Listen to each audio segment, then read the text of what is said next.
Holy Mackinac. The Leafs win 3-2 in overtime against the Ottawa Senators to take a commanding 3-0 lead in the first round of the NHL playoffs. I'm Julie Stewart-Binks, joined by Pierre McGuire. This is Toronto Sports Rush for Bet Rivers Network. And Pierre, we saw that it was Simone Benoit in overtime with an absolute cannon.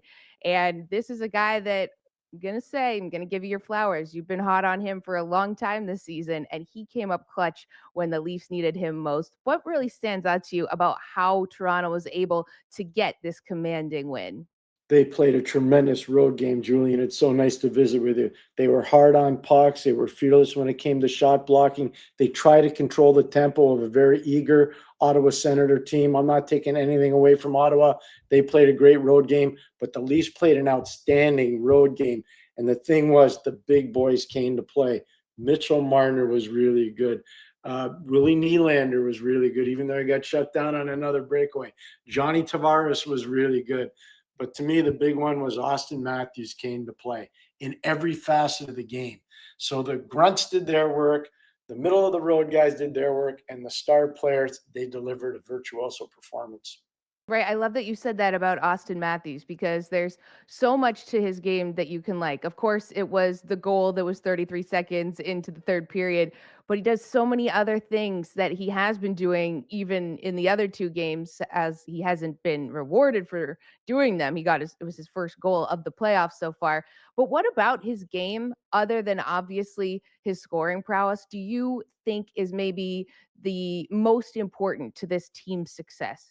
Well, it's 200-foot game, so he's really good in his own zone, obviously. You look at the first goal Toronto scored in this series, not the second, excuse me. Oliver Ekman-Larsson scored the first, Mitchell Marner scored the second.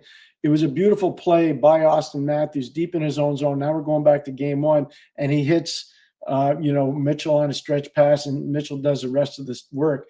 But if you watch him tonight, his face-off play was good. His defensive Mhm. zone awareness was good. His penalty killing was good. His presence on the power play was good. His shooting ability was good. Everything you needed to have from a star player, you got it from Austin Matthews. Right, he really does so much work, and you love to see a guy like that do all that work and then also keep his composure because you can see that a lot of the guys on the Sens are trying to maybe get him to rile him up, but he just will not bite, which is very pivotal for if the Leafs are going to take penalties, which they were penalized quite a bit in this game. Let's look at the first period where things I feel could have gone south very early for the Leafs because Ottawa came to play. We knew that they were going to be Mhm. coming out guns blazing because they didn't want to be in the situation that they're in right now. In what way do you think the Leafs defense in when they were getting outshot 6-1 by the Senators just sort of was able to weather the storm and get through that opening frame? Anthony Stolarz was outstanding in goal. He really read plays well. He looked comfortable in goal. He wasn't jittery. He didn't have happy feet. So he made his team feel better. Guys were blocking shots. They were fearless when it came to shot blocking. And to me, the biggest thing is they moved the puck, they moved it away from danger. When the Leafs get in trouble, they turn the puck over deep in their own zone a lot. They create dangerous situations, and then they put their goalie in a bad spot. I thought more times than not, the Leafs were good moving the puck. They were excellent shot blocking. They were very good controlling faceoffs deep in their own zone when they had to. But more than anything else, Anthony Stolarz, calm and cool and very collected. Right. It's sort of a different story that Leafs fans are not used to seeing a goalie that has been just, such a stalwart in net. And he has been an incredible presence, as we know. And as you mentioned, throughout the season, he was such a steal for the Leafs, being able to acquire him in the offseason, and he has come up clutch for them so far. So when you look at this third period, we see that Austin Matthews is able to get them out to the 2-1 lead at that point. And honestly, just watching the game and the body language and even the vibe that was in the arena, it felt like the Senators had kind of packed it in. Like they didn't even get their first shot on goal in the third period until they scored that goal to tie things up. How surprised were you that they were able to generate momentum from it felt like nothing? We saw Montreal, and we've seen Montreal do that in 2 games against Washington, except Montreal's been doing it on the road. What I like about Ottawa, this is the first real playoff game they've had in 7 years, closer to 8, but 7. And they care about their fans. I've worked there. I've worked there on 2 different occasions, and I can tell you, Ottawa's a vastly underrated hockey community. They have a lot of passion for their team. It's an effort to get to the rink, so they have to put their effort in, and the players don't want to disappoint the fans. We talk about the Brady Tkachuk goal, and you hear this term used a lot, the unicorn in hockey, the unicorn in football, the unicorn in baseball. There's an example of why Brady Tkachuk is a unicorn. He can fight you, he can hit you, he can kill penalties, he can dominate on the power play. He can beat you from 35 feet with a snapshot, high to the short side through a screen. He can do all these things. There are very few players left in the league that can do that. Brady's one of the guys that can. Right, and it was really nice to see the shots of his family and his grandparents in the stands, and even as though we're a Toronto network, really, I when I see grandparents in the stands, that it melts my heart because you realize, the connection that all of this has to so many people that have been there throughout their entire life, and of course that they've been there and seen Matthew Tkachuk win it last year, but they have Brady Tkachuk, and they have other very good players on the Sens, and they have done a good job 5-on-5, as Travis Green has mentioned consistently.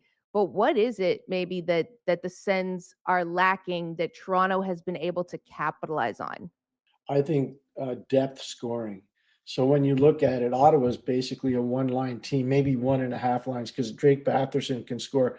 We saw him with a twisted wrister in the first period. If that thing hit the net, that was going to take the net right off the moorings. I mean, he can really shoot the puck. But basically, you need Timmy Stützle, you obviously need Claude Giroux, and you need Brady Tkachuk scoring. If you're Ottawa, they don't have enough of the depth scoring. They're starting to find it. They're still a little time away from it, but they're on their pace for development. They're on the right track for development.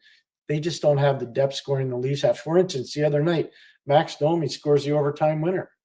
You know, they don't have that guy that can do that yet. I think eventually Pinto Kenny had 20 plus goals this year, but it's not an easy thing to do. And I think Ottawa's on their way to doing it. Toronto's already established that.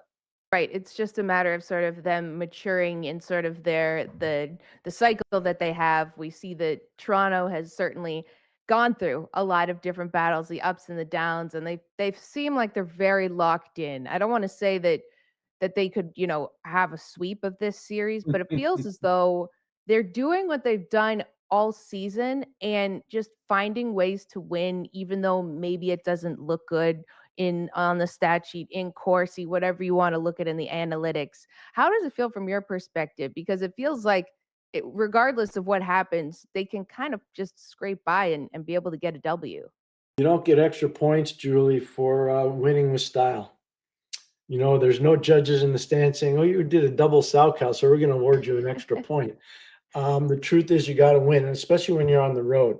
You know, one of the telltale games for me when I really felt that Toronto was going to be ready for the playoffs is when they went down to Tampa.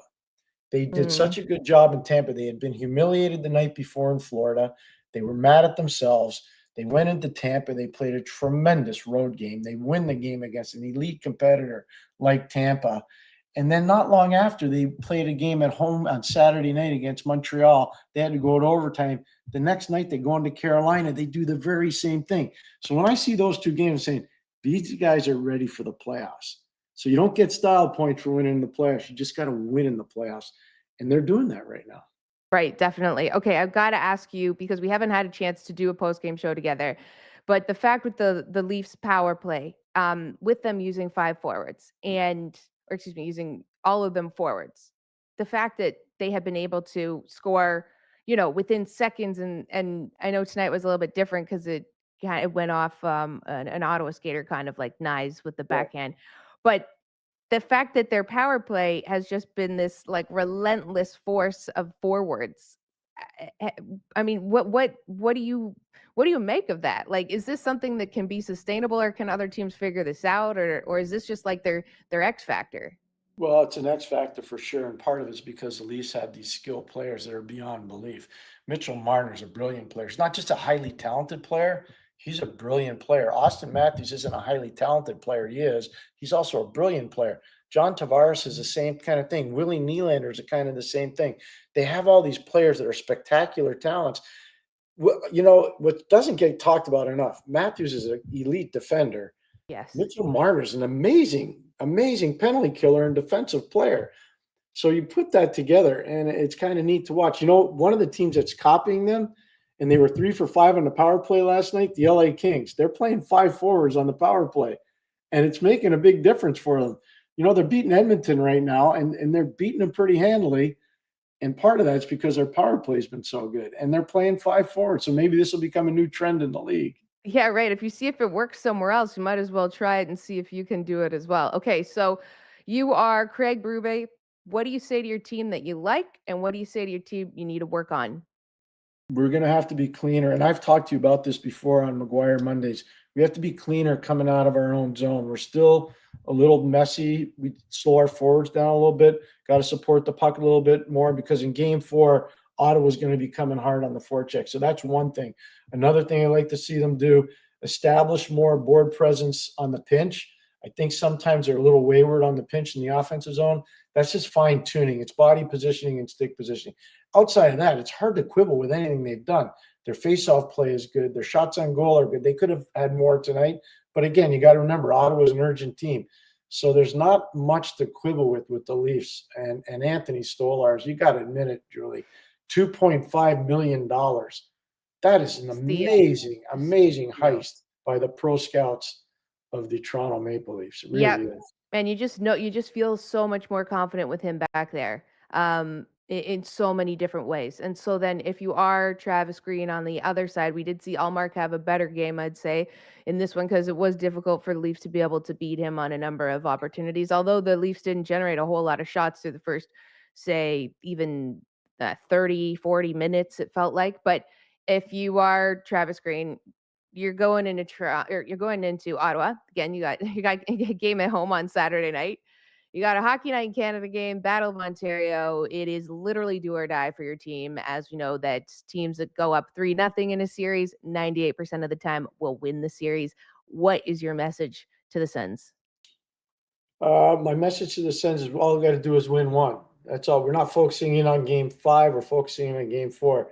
We're going to get a lead in the game. We're going to sustain the lead. We're going to get pucks in deep. We're going to challenge some of their better players to play defense rather than offense. And I think one of the most important things that we're going to stress, we're going to play 5-on-5 and force them to take penalties. We don't want to be killing penalties against that team. We want them killing penalties against us. People don't talk about Ottawa's power play enough either. When it's going, it's really lethal and very dangerous.